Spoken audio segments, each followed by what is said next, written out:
We are the Alberta Energy Regulator, Alberta's new energy regulator for oil, oil sands, natural gas, and coal development. We're a new organization built on 75 years of regulatory tradition, with a new mandate, responsibilities, and an entirely new structure. Our priority is to ensure the safe, efficient, orderly, and environmentally responsible development of our energy resources while providing economic benefits for all Albertans. The Alberta Energy Regulator replaces the Energy Resources Conservation Board. It will also take on functions relating to public lands, water, and the environment from Alberta's Ministry of Environment and Sustainable Resource Development. Our new structure is designed to ensure strong corporate oversight. It's practical and will enhance the way we do business and deliver results. The structure of the new Alberta Energy Regulator is very different from the ERCB. The ERCB model combined corporate, operational, and adjudicative functions, such as hearings on energy applications. Now, the Alberta Energy Regulator clearly separates these functions. The Alberta Energy Regulator continues to operate at arm's length from the Alberta government and is wholly funded by industry through a levy on wells. Creating a single energy regulator is a complex process. To help ensure a well-managed transition, we are taking a three-phased approach. Phase 1 began in June 2013 when the Alberta government proclaimed certain sections of the Responsible Energy Development Act, creating the Alberta Energy Regulator and its new structure. This first phase is now complete. Phase 2 will see the Alberta Energy Regulator take on more duties from Alberta Environment and Sustainable Resource Development, starting with oversight of public lands as they relate to energy development and seismic exploration programs. The Alberta Energy Regulator will also create a landowner registry for private surface agreements, while new rules and process for public engagement and participation will come into place. Phase 3 will take place when all environmental and water responsibilities come into force and are transferred to the Alberta Energy Regulator. This will be the final step in creating a single regulator for Alberta's valuable energy resources. The Alberta Energy Regulator is continuing to work with the Government of Alberta to ensure the management of this transition is both strategic and practical. We'll keep you informed with highlights and information on our website as new regulatory responsibilities are added. Albertans can be assured while this work is underway, we're still on the job. Our highly trained technical staff remain dedicated to what matters most to Albertans: the safe, efficient, orderly, and environmentally responsible development of energy resources over the entire life cycle. This will include conserving water resources, managing public lands, and protecting the environment while providing economic benefits for all Albertans. Since it was first established 75 years ago, Alberta's Energy Regulator has continued to adapt and change with advances in technology, new industry activity, and changing social expectations. Our decades of regulatory stewardship, combined with our new direction, will lead to a new era in energy regulation, one where the Alberta Energy Regulator is synonymous with innovation, excellence, and strong regulatory oversight. Alberta has world-class energy resources, and now more than ever, the province is being called upon by Albertans, Canadians, and the global community to deliver world-class energy regulation. I'd like you all to welcome you today to the first of the many sessions over the next 3 days on the new AER, the Alberta Energy Regulator. As you can see, the responsibilities are considerable. We regulate over 185,000 wells and 405,000 kilometers of pipelines, 775 gas processing plants, 9 oil sands mines, more than 30 thermal in situ and 200 primary enhanced schemes, 5 bitumen upgraders, 10 coal mines, and 4 processing plants. Despite all that, geophysical activities are still considered by many as the largest footprint on the landscape. The Integrated Resource Management System. The AER is part of the Integrated Resource Management System, a Government of Alberta initiative that moves away from looking at environmental impacts on a project-by-project basis. It examines the combined effects of existing and future development in a coordinated manner that sets and achieves environmental, economic, and social outcomes Albertans expect from resource development. The AER ensures the effective and efficient application of public policy set by the Government of Alberta through energy regulation. The AER will authorize activities in accordance with government-approved outcomes, policies, plans, implement compliance assurance programs, and exercise adjudicative independence in reviewing individual matters that come before the AER. In addition, the AER will use data and information provided by Alberta's Environmental Monitoring, Evaluation, and Reporting Agency to inform such regulatory decisions and compliance activity.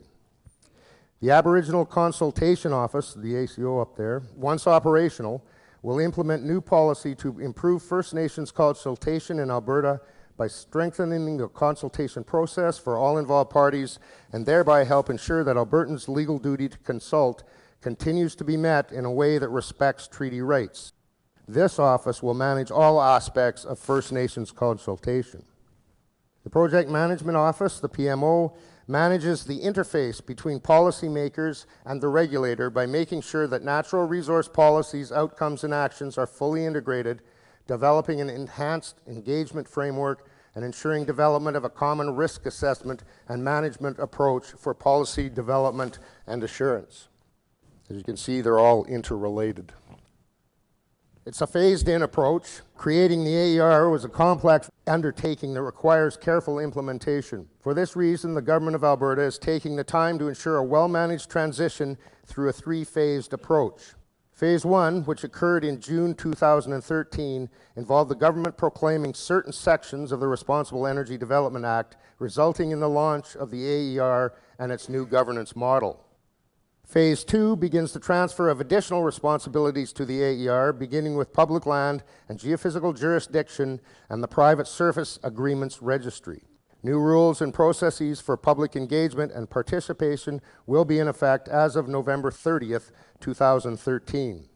Phase 3 will occur when all the environmental and water jurisdictions under the Responsible Energy Development Act come into force and are transferred to the AER.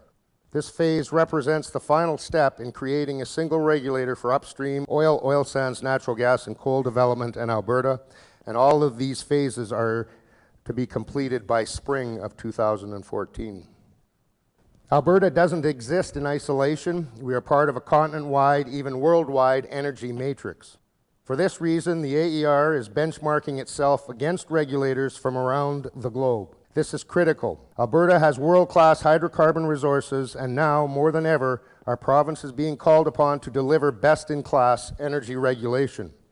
The AER brings a new approach in the way Alberta's regulator of oil and gas does business. A single regulator means greater regulatory certainty, and not just for industry, but for all. Awareness of the process for all Albertans who engage the AER.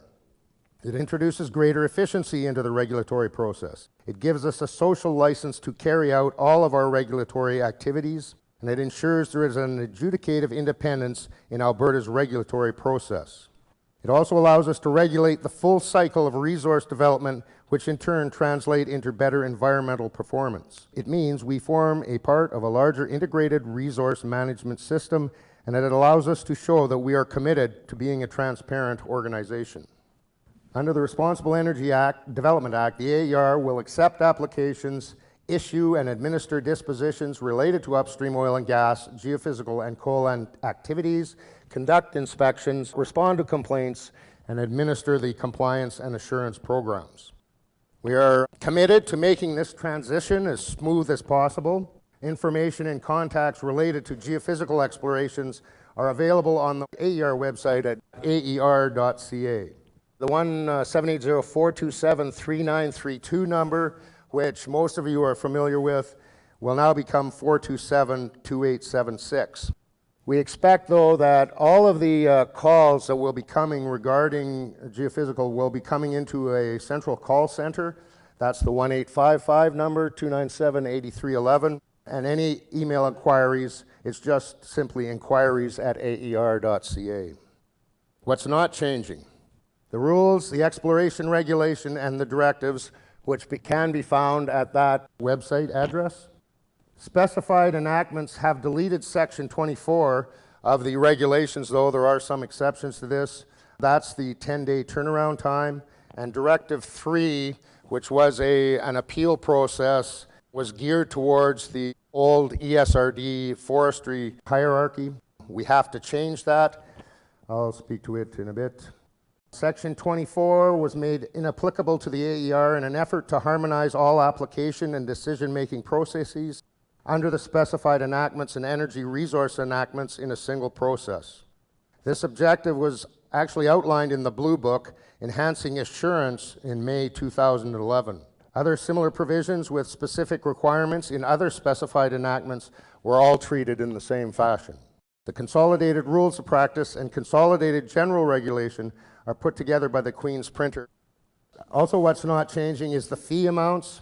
The $10,000 for the license, the $5,000 for permit, plus the $100 for applications for each, and the 350 application, $175 for amendment, they all still remain the same. All aspects, of course, remain confidential. Section 50 of the Mines and Mineral Acts is still in place, as is the directive. The jurisdiction regulation makes most aspects of Responsible Energy Development Act not applicable to MMA. The decision-making aspects of Part 8 of the Mines and Minerals Act continue to apply.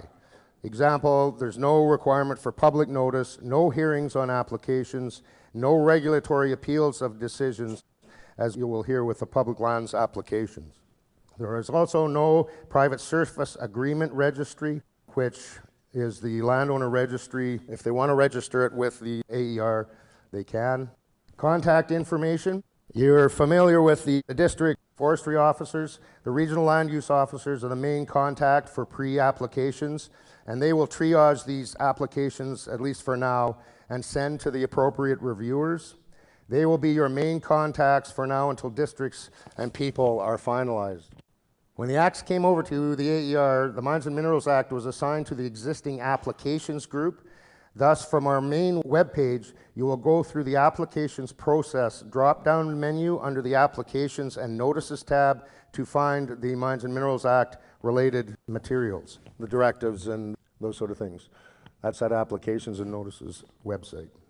The GeoReclaim at Gov address and the LFS.seismic address are no longer available. They're combined into one address, which is the exploration at aer.ca.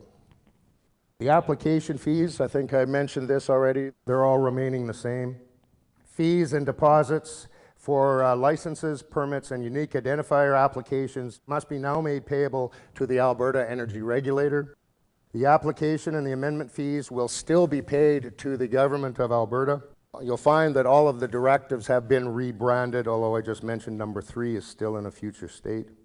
Deposits and application fees for a license, permit, or unique identification number must be paid still using 2 separate checks.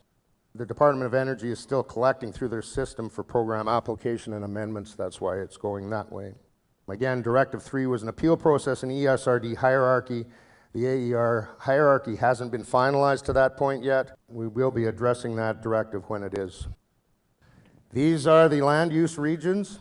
There's the Northwest, the Northeast, and the North Central. The AER lands East Central, the South region, and the Central region. That's identified by the different colors on the map. They all have different email addresses where all applications, etc., or information will be going through, and they'll be vetted by the land use officers.